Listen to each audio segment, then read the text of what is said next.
Okay, let's talk about a skill that's become, and I'm not kidding, a basic survival tool in today's world. We're talking about how to spot AI-driven deception. And this goes way beyond just spotting a few fake photos. It's about how artificial intelligence is making old-school manipulation tricks a million times more powerful. So let's just dive right in. All right, so this explainer is a special re-edit segment from our friends over at the Sip&Talk podcast, and it's sponsored by Micky. Now, I know what some of you might be thinking. Oh man, not another talk about misinformation. But seriously, stick with me. The best way to think of this is as your information vaccine. It's a quick shot of knowledge to help you stay safe out there in the digital jungle. You know, Sunny from Sip&Talk really hit the nail on the head when she said this. The idea that seeing is believing is now, well, it's pretty much a joke. The very senses we've trusted for our entire existence can now be completely fooled by AI. So the real question is, what do we do? How do we fight back when we literally can't trust our own eyes and ears anymore?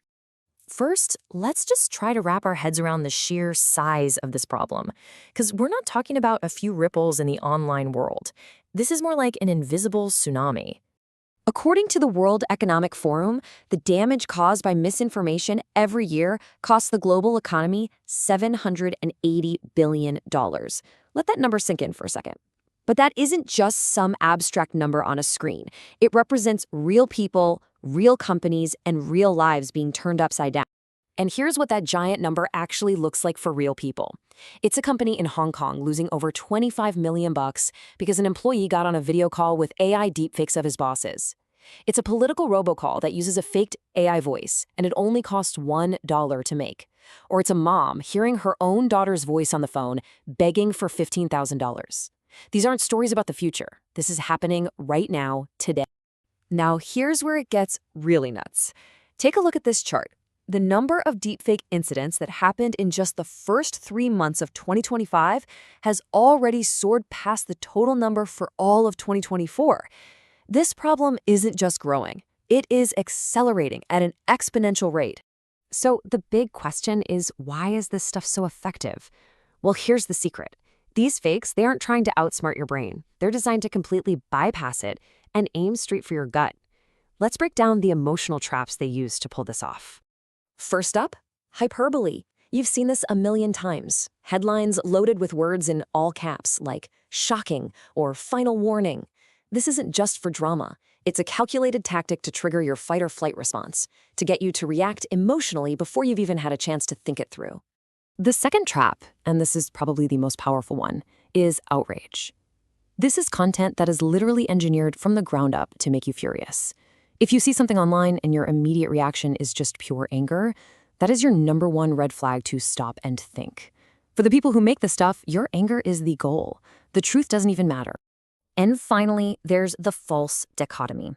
This is when a really complex, messy issue gets crushed into a simple us versus them battle. Good guys versus bad guys. It gets rid of all the gray areas, all the nuance, and forces you to pick a side. And it's so dangerous because it makes a complicated world feel incredibly simple. Okay, so that's the problem. It's big, it's scary, and it's designed to hijack our psychology. But, and this is a really important but, we are not defenseless, not even close. So now we get to the good stuff, your logical weapons. This is how you fight back. Here it is. A simple but incredibly powerful 3-step check you can use on anything you see. First, just identify the emotional labels. Ask yourself, is this written to make me feel angry or scared on purpose? Second, check for consistency. Does the actual evidence in the articles support that crazy headline? A lot of the time it doesn't. And third, this is the real game changer. Actively go looking for the other side of the story. Search for arguments that disagree with the claim. It is the fastest way to break out of a filter box. This also means you have to understand where your information is coming from. I mean, just look at the difference here.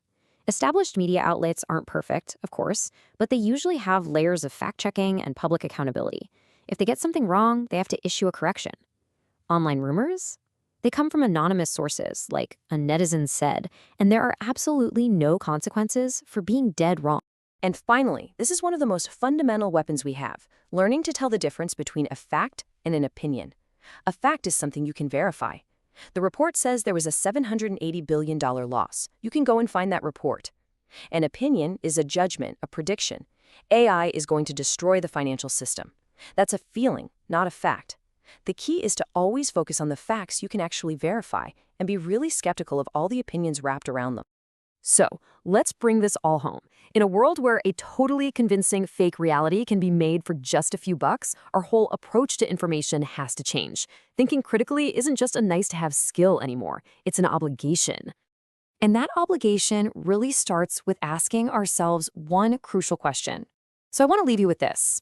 When a piece of information shows up, it costs you nothing, and it perfectly confirms everything you already wanted to believe. Are you the reader, or are you the target? To stay ahead of the curve in this wild new information world, make sure you subscribe to the Sip&Talk podcast. And you can find the link to our sponsor, Micky's channel, right there in the description below. Thank you so much for watching, and please stay sharp out there.